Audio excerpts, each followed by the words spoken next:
Good morning friend. जो हम दूसरी स्कीम पढ़ने वाले हैं वो पढ़ने वाले हैं प्रधानमंत्री किसान सम्मान निधि। तो इसमें क्या है, इसमें किसान सम्मान निधि है। देखो ये इस पे स्टार है ना, स्टार का मतलब क्या दिया हुआ है, ये सेंट्रल सेक्टर स्कीम है। यहाँ पे कभी आपको नीचे हैश भी दिखाई देगा, आगे दिखाऊंगा, तो उसका मतलब सेंट्रल स्पॉन्सर स्कीम है। अगर आपको इसका मतलब जानना है, इसी प्लेलिस्ट में सबसे ऊपर यही वीडियो मैंने डाली है कि सेंट्रल स्पॉन्सर, सेंट्रल सेक्टर, उसके बाद दो तरह की और होते हैं, कोर ऑफ द कोर है, ठीक है ना, कोर ऑफ द स्कीम, क्या क्या अंतर इसके बीच में होता है। तो इसको आपको जानना है, तो इसके लिए आपको प्लेलिस्ट की सबसे पहली वीडियो आप देख सकते हैं जो इसी प्लेलिस्ट में है, सबसे ऊपर के साइड है। अभी जो हम पढ़ने वाले हैं प्रधानमंत्री किसान सम्मान निधि। एक बहुत पुरानी स्कीम है, किसानों को फार्मिंग सपोर्ट करने के लिए स्कीम चलाई गई थी। क्योंकि जो भारत है ना, वो जो है वो मार्जिनल 80% जो भारत के अंदर, वो 80% जो फार्मर है वो मिनिमम एंड मार्जिनल फार्मर है। यानी इट मीन्स क्या कि less than 2 hectare of land है किसानों के पास। भारत के जो किसान हैं उनके पास लेस देन 2 हेक्टेयर लैंड है।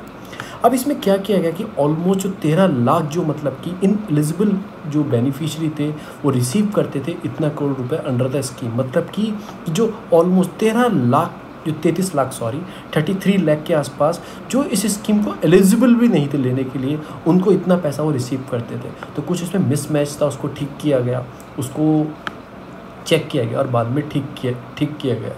ये क्या करता है, ये एक सपोर्ट प्रोवाइड करता है जो लैंड होल्डिंग जो फार्मर है, जो एलिजिबल फार्मर जिनके पास लैंड है, ठीक है ना, उन फार्मर को सपोर्ट करता है। पहले जब स्टार्टिंग में स्टार्ट हुई थी ना, इसमें उन फार्मर को रखा गया था जिनके पास less than 2 hectare of land है। बाद में हटा दी वो जो कंडीशन थी उसको रिमूव कर दिया गया और अब ये सभी फार्मर के लिए है। बस वो लोग छोड़े जाएंगे जो फार्मर इनकम टैक्स पे करते हैं या फिर कोई वो गवर्नमेंट जॉब में है, उनके नाम ज़मीन भी है, उनको छोड़ दिया जाएगा। ए बी उसमें कुछ ग्रेडिंग सिस्टम है, ए बी ग्रेड वालों को नहीं दी जाएगी, जो सी डी ग्रेड में आता है शायद उनको दी जाएगी। चलो वो तो बहुत एक टेक्निकल पॉइंट हो गया। इसमें देखो ये लिखा भी है जो ग्रुप डी एम्प्लॉय हैं उन कैटेगरी वालों को दी जाएगी और बाकी वालों को ABC वालों को नहीं दी जाएगी, चाहे भले से वो फार्मर हो। तो इर्रेस्पेक्टिव ऑफ लैंड होल्डिंग जितनी भी उनके पास ज़मीन है सबको दी जाएगी। और ये क्या करता है, इसका ऑब्जेक्टिव दूसरा क्या है, ये एक सप्लीमेंट फाइनेंशियल नीड की, मतलब एक तरह से सपोर्ट करता है। पैसा तो मिल रहा है ना, एक तरह से बैकिंग सपोर्ट मिल रही है। तो 6,000 रुपये इसमें हर मंथली दिए जाते, हर साल में दिए जाते हैं। 2,000 रुपये की हर 4 महीने में किस्त प्रोवाइड की जाती है। तो यानी कि 2-2 हज़ार करके 4 महीने में किस्त प्रोवाइड की जाती है। एक तरह सेंट्रल सेक्टर स्कीम है। इसी का मतलब क्या है, इस पर स्टार बना हुआ है जो मैंने आपको बताया था। अगर मतलब जाना है वो वीडियो देख लेना।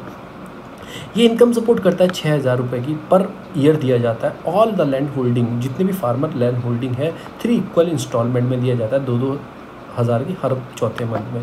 फंडिंग जो डायरेक्टली ट्रांसफ़र होती है इनटू द बैंक अकाउंट में आती है डायरेक्ट DBT से, मतलब डायरेक्ट बेनिफिट ट्रांसफ़र आपके अकाउंट में ट्रांसफ़र किया जाता है। फार्मर कैन मतलब कि डू देयर सेल्फ रजिस्ट्रेशन, इसमें आप सेल्फ रजिस्ट्रेशन कर सकते हैं, किसी के आगे हाथ फैलाने की ज़रूरत नहीं है। अगर आप गवर्नमेंट आपका डाटा पढ़ेगी, आपकी देखेगी, आपका क्योंकि डाटा भी ऑनलाइन है आपका फार्मिंग का, तो उसको देखते हुए आपको प्रोवाइड करना स्टार्ट कर देगी। अब आपको सेल्फ रजिस्ट्रेशन करना है तो गाँव में कॉमन सर्विस सेंटर होता है, वहाँ जाके आप रजिस्ट्रेट कर सकते हैं। डेफिनेशन मतलब जिसमें प्रोवाइड की गई, the farmer of the scheme husband हो, वाइफ हो, माइनर चिल्ड्रन हो, कोई भी हो, मतलब सबको मिलेगी। रिस्पॉन्सिबल ऑफ आइडेंटिफाई, जो बेनिफिशियरी है, जो फार्मर है, मतलब कि उसके एक तरह से फैमिली रेस्ट विद UT सबको एक तरह से प्रोवाइड किया जाएगा। रिस्पॉन्सिव हुई है। Benefit shall be paid only to those farmer families whose name are the, मतलब कि उनके पास लैंड रिकॉर्ड है। देखो मेरी फैमिली में 4 मेंबर है, मेरे पापा, मेरी मम्मी, मेरा भाई और मैं।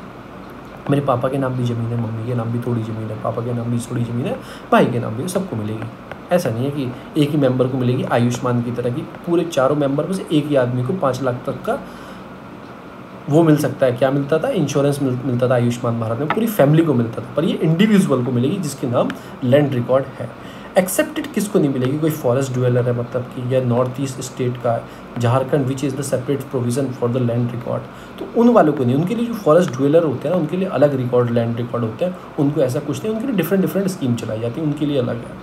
अब all the PM Kisan beneficiary will be the given the मतलब उनको किसान क्रेडिट कार्ड भी दिया जाएगा, so that the farmer can take easy loan from the bank. जो किसान जिसके बेनिफिशियरी ना जिसमें आएंगे उनको KCC कार्ड भी दिया जाएगा, यानी किसान क्रेडिट कार्ड भी दिया जाएगा ताकि वो ईजी लोन ले पाए। अब इसमें क्या दिस विल और फार्मर को हेल्प करेगी to get a short term loan मिलता है। अब जो लोन मिलता है ना किसानों को, शॉर्ट टर्म लोन मिलता है, वो क्रॉप के हिसाब से मिलता है, या एनिमल या फिश पे किसी को लोन लेना है तो ले सकता है। इसमें मैक्सिमम जो इंटरेस्ट होगा 4% होगा ऑन द टाइमली रीपेड। अगर आप टाइमली रीपेड कर देते हो जो इसके अंदर आपने पैसा लिया है तो आपको 4% सब मैक्सिमम इंटरेस्ट लग के आपको वापस हो जाएगा। इसमें एक पीएम किसान मोबाइल ऐप भी चलाया गया है, लॉन्च किया गया है। ये फर्स्ट एनिवर्सरी पे किया गया था। पीएम किसान जब स्कीम लेके आए थे ना, 1 साल पूरा हो गया था, तो पीएम किसान मोबाइल ऐप भी चलाया गया था। इसमें आप क्या कर सकते हैं, सेल्फ रजिस्ट्रेशन कर सकते हैं उस ऐप के ज़रिए, और उस ऐप में कुछ एडिशनल मतलब चीज़ें दी गई हैं। क्या क्या दी गई हैं, अगर आपका आधार ये सब आपको अपडेट करना है, अपडेट और carry the correction there Aadhaar card, वो भी इस कार्ड के अंदर कर सकते हैं। हिस्ट्री चेक करनी है, कितने कितने पैसे कब कब आपके अकाउंट में है, वो भी इस ऐप से चेक कर सकते हैं। ये स्कीम प्रोवाइड करती है कि एक्सक्लूजन क्राइटेरिया फॉर द मतलब कि creation category of the farmer, तो एक तरह से फार्मर को प्रोवाइड की जाती है। अब इसमें कुछ एक्सक्लूजन्स हैं। All the institution land holders, ठीक है ना, all farmer in which one or the more of the member belonging to the following category, ठीक है ना। वो कौन कौन सी कैटेगरी, मतलब जो फॉर्मर या प्रेजेंट होल्डर है कोई कॉन्स्टिट्यूशन पोस्ट पे, उनको एक बाहर कर देगी। कोई फॉर्मर और प्रेजेंट मतलब कि जो हटा भी दिया गया हो, कोई प्रेजेंट मिनिस्टर है या स्टेट में कोई मिनिस्टर रहा है, या फिर मेंबर ऑफ लोकसभा है, मेंबर ऑफ राज्यसभा है, या एमएलए है या एमपी है, कुछ भी है, या फिर कोई प्रेजेंट मेयर है किसी म्यूनिसिपैलिटी का, या फॉर्मर पहले रह चुका है, या फॉर्मर कोई मतलब कि चेयरमैन है डिस्ट्रिक्ट पंचायत का, या फिर पहले रह चुका है, उन सबको ये स्कीम नहीं मिलेगी, उनको बाहर निकाल दिया जाएगा। मतलब चाहे वो उनकी फैमिली में कोई भी मेंबर हो, ठीक है ना। All the serving retire officer जो भी हैं गवर्नमेंट के, सेंट्रल गवर्नमेंट के, मिनिस्ट्री के, डिपार्टमेंट के, ऑफिस के, किसी से अटैच हो, सेंट्रल गवर्नमेंट या स्टेट गवर्नमेंट, या कोई ऑटोनोमस इंस्टीट्यूशन है जो गवर्नमेंट के अंडर काम करता है, या लोकल बॉडी में आप हो, या फिर MT जो एस होता है, ठीक है ना, जो मल्टी टास्क स्टाफ होता है, या आप क्लास 4 में आते हो, ग्रुप D के एम्प्लॉय है, इनको छोड़कर किसी भी आप गवर्नमेंट की ABCD या फिर ग्रुप 4, ग्रुप A, ग्रुप 1 किसी भी सर्विस में हो, बस इनको छोड़कर सबको एक्सक्लूड किया जाएगा, उनको ये प्रोवाइड नहीं मिलेगी, चाहे आप भले से ही फार्मर हो, ठीक है। तो बस आपको ये लाइन इंपॉर्टेंट याद रखनी है, क्योंकि इनको मिलेगी ये स्कीम। इनके पास अगर लैंड है इनको स्कीम मिलेगी, क्योंकि बेचारे ग्रुप D के लिए कितना कमा लेते हैं, छोटी सी पोस्ट होती है, ठीक है ना। वो इसमें पियोन ये ग्रुप D में ही तो आते हैं, इनको दी जाएगी। और इसमें कुछ और चीज़ भी दी गई हैं, जितनी मतलब कि रिटायर्ड पेंशनरी है, जिनकी जो जैसे मैं ये है, कोई रिटायर हुआ मैं और मेरी पेंशन 10,000 पर मंथ से ज़्यादा आती है, ठीक है ना, तो उनको भी ये स्कीम प्रोवाइड नहीं होगी, तो वही सारे निकल जाएंगे। पर एक्सक्लूड इसमें भी किया गया है, जो ग्रुप और D क्लास के ऑफिसर है उनको मिलेगी, उनको नहीं रोका गया। All the person who paid the income tax, जो इनकम टैक्स पे करते हैं उनको भी नहीं मिलेगी। और कोई professional like doctor, engineer, lawyer, chartered accountant, कोई आर्किटेक्ट है जो रजिस्टर्ड है प्रोफेशनली बॉडीज़ के अंदर, जो रजिस्ट्रेशन करा रखे उनको भी बाहर रखा गया है। तो पूरा सारा क्या है, अगर आप गवर्नमेंट में जॉब करते हो, एक्सक्लूड जो आप MTS 4th ग्रुप और ग्रुप D में नहीं हो, उसके अलावा सबको बाहर निकाल दिया गया है इस स्कीम से। इसमें क्या, all the institution land holder, चाहे आपके पास ज़मीन हो, अगर इस पोस्ट पे हो तो आपको नहीं मिलेगी। इसमें क्या है, farmer family in which one और मोर, या एक भी आपकी फैमिली से कोई MLA बन गया ना तो पूरी फैमिली को स्कीम नहीं मिलेगी। 1 or more of its member belonging to the following category, यानी कि आपके घर में आपके अंकल हैं, ठीक है ना, नहीं फैमिली में, सॉरी, मेंबर फैमिली की ये काउंट कैसे करते हैं, मम्मी पापा वाली, कि आपके पापा हो या आपका भैया हो या आपकी मम्मी हो या कोई भी हो सकता है। फैमिली स्ट्रक्चर यही होता है, मम्मी पापा और जो आपके भाई बहन है, इन सब का मिला के फैमिली स्ट्रक्चर बनता है। अब ये नहीं बनता कि अंकल वंकल का नहीं बनेगा, वो अलग हो गया।